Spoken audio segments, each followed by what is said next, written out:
자, 이번 시간에는 원의 넓이를 구하는 방법을 알아볼 겁니다. 자, 전 시간까지는 원의 넓이를 구할 때 여러분들이 정확한 값을 구하는 방법을 알았습니까? 아니면 어떤 어림하는 방법을 구하는 값을 알았습니까? 그렇죠. 우리 어림을 한다는 겁니다. 그러니까 정확한 값이 아니라 대략 원의 넓이가 이 정도가 될 거야 라는 어림에 관한 공부를 했었죠. 근데 오늘 이번 시간에는 여러분들 정확한 원의 넓이를 정확하게 구하는 방법에 대해서 우리가 한번 공부를 해볼 겁니다. 자, 활동 1을 보겠습니다. 반지름 여기죠. 반지름이 10cm인 원의 넓이를 구하는 방법을 알아봅시다. 자, 그동안 여러분들 우리 원의 넓이를 정확하게 구할 수 있다고 생각했습니까? 여러분 있다고 생각하나요?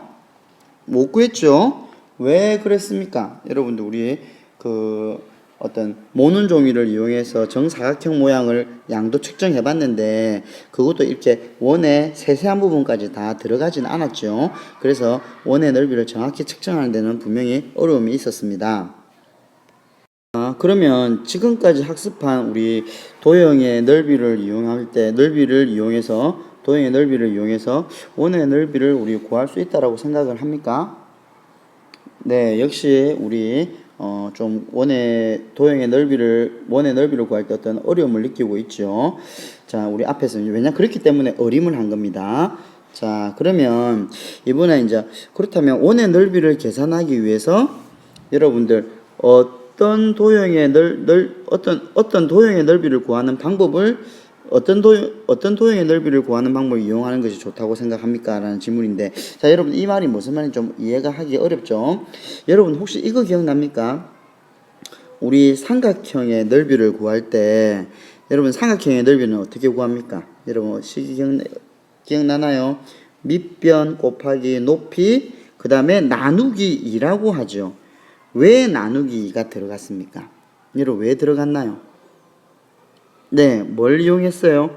이런 직사각형을 이용했을 때 직사각형에 요런 반이라는 거죠. 직사각형이 두 개가 들어있다. 그래서 우리가 그 직사각형의 넓이를 이용해서 우리가 이런 삼각형의 넓이를 구한 거죠. 즉 무슨 말이냐? 직사각형 넓이 가로 곱하기 세로 그래서 반이니까 나누기 2를 하면 그 삼각형의 넓이가 나온다라는 겁니다. 자, 그렇게 본다면 이런 것들을 이용한다면 원을 원을 다른 도형의 형태로 만들 수 있다라고 생각이 드나요? 우리 요 말이 굉장히 중요합니다. 원을 적당히 나누면 이런 직사각형의 모양이나 혹은 평행사변의 모양으로 만들 수 있다라고 생각을 하나요? 네. 그렇다면 어떻게 나누어야 될까요? 여러분 한번 고민해 봅시다. 어떻게 나누어야 될까?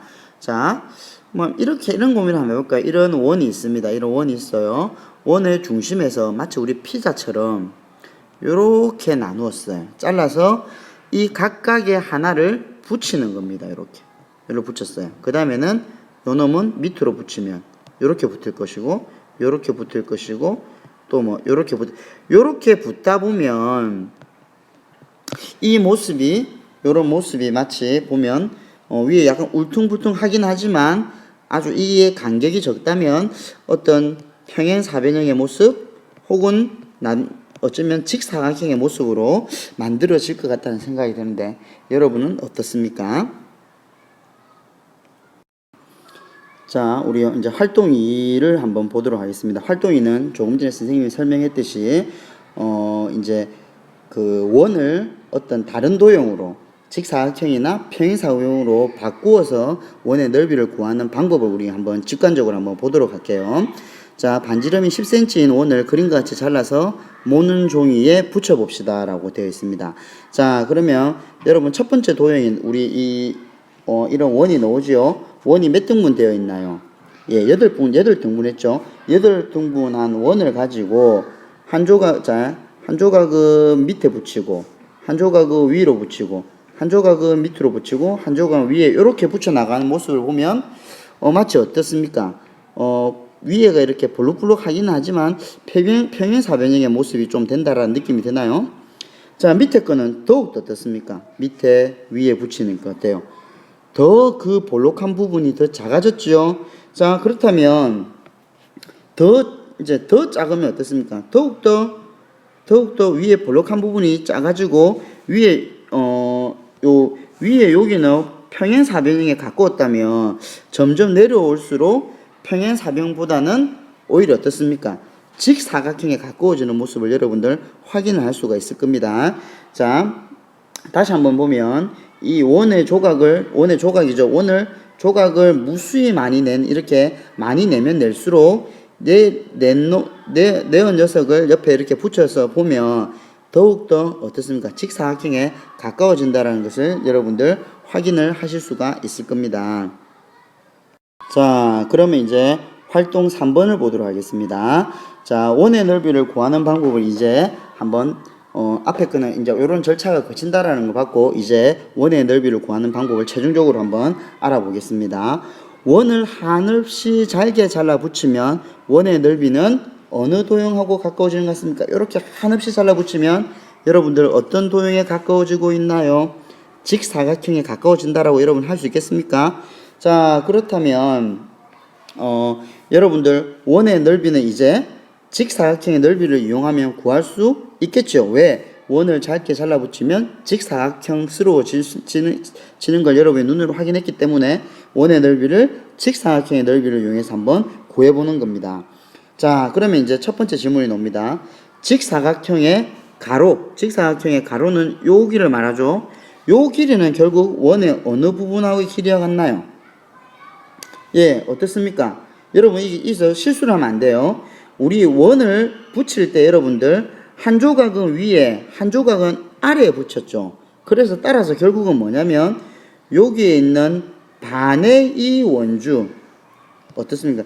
요 반의 원주, 이 반의 원주만큼이 바로 이 위쪽에 있는 위에 있는 직사각형의 가로에 해당될 겁니다. 그 다음에 그러면 직사각형의 세로는 원의 어느 부분에 있습니까?